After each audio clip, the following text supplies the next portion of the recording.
That's Lajos for all you Hungarians. And I'm her only son.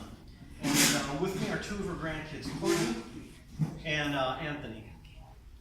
My mom would have been very happy to see so many familiar faces here today.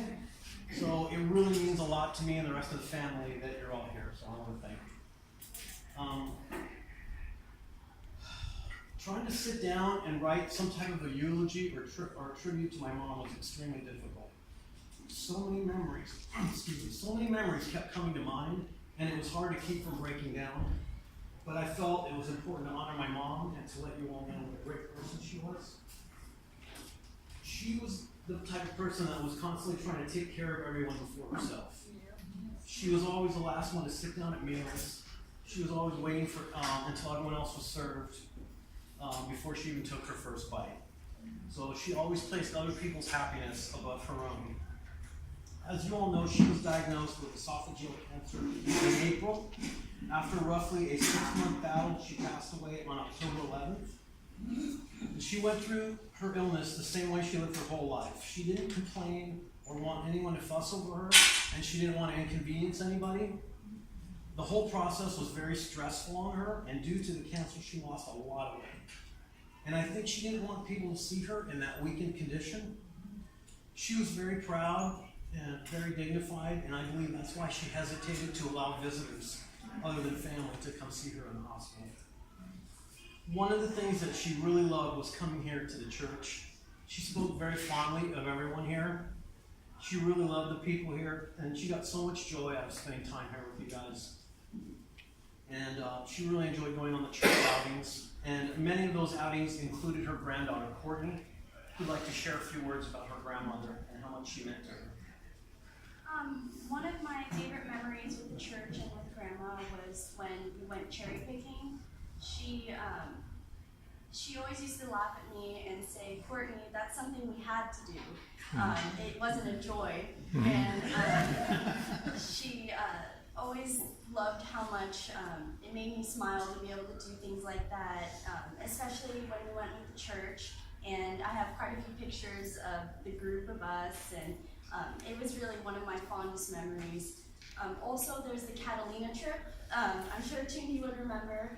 I ended up breaking my leg in Catalina, but I stuck it out, and Grandma was right there with me on the tiny little Catalina hospital, and their x-ray machine was broken, and the whole shebang. But yeah, regardless of my brain surgery or an ER trip or whatever it was, she was right by my side through everything.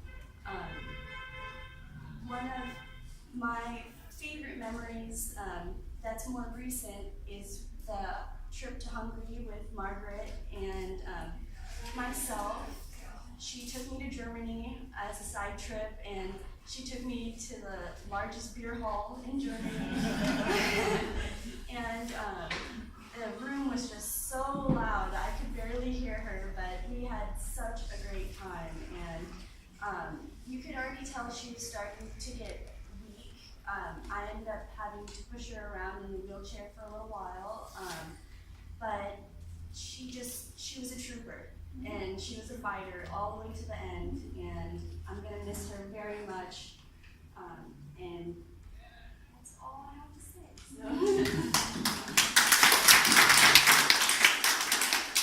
Courtney mentioned trips to Hungary, and one of the things I always remembered is she loved taking those trips back to Hungary. She always brought something back. Once she came back with a whole suitcase full of paprika. She was smuggling that stuff in like it was cocaine or something. And she always liked to collect Hungarian things. She had dishes, tablecloths, books, especially cookbooks. So she was very proud of her Hungarian heritage. She came here as an immigrant from Hungary when she was just a teenager, and she brought with her a strong work ethic that she learned from her native country. And almost immediately upon arriving here, when she started high school, she already started working full-time at the Emery Saddle Shop in Santa Rosa. She was always a hard worker. She worked hard her whole life, and I remember as a kid, a lot of times she was working overtime, often 2 jobs, and even selling things at the swap meet to make extra money to make ends meet. She did whatever she had to do, and she never complained about it. But she wasn't all about work. As you all know, she loved to laugh, and she had a good sense of humor. She liked to make jokes, usually at the expense of her grandkids, especially Anthony here, since he was the youngest. In fact, there's a funny story that I'm going to share with you about her. About 2 months before she passed, on one particular day, Anthony and I had spent the day with her at the hospital. And we spent most of the time at her bedside, and when it came time for us to go home, she asked Anthony to lean in close as if she was going to give him a kiss on the cheek. So Anthony leaned down, she leaned over, and she just slapped him in the face. And then, pretty unexpectedly, Anthony just looked up at me and he says, "What just happened?" And she just kind of looked up with that mischievous smile, and she kind of laughed a little bit. You know, that was her way of just trying to make fun of the whole situation so that we wouldn't leave in a sad mood. So that was something I'm always going to remember about her. And Anthony, I think, would like to share a few memories of her as well. One of the most things that I loved about my grandma was her cooking. She was a great cook. It seemed like everything she made was delicious. She used to make stuffed cabbage, which was my favorite dish, when I would spend the night.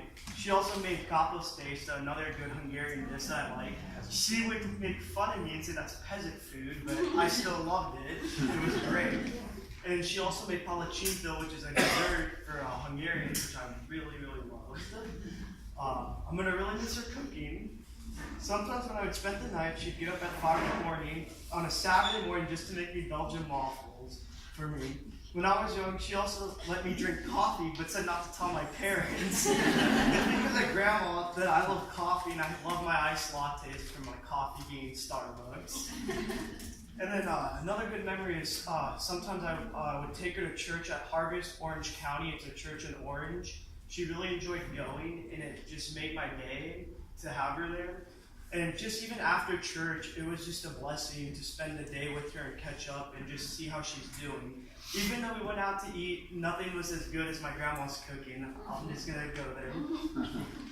Even though she's gone right now, I know I'll see her again in heaven. I have 100% faith in that. So I just want to know, just let you guys know that we'll see her again.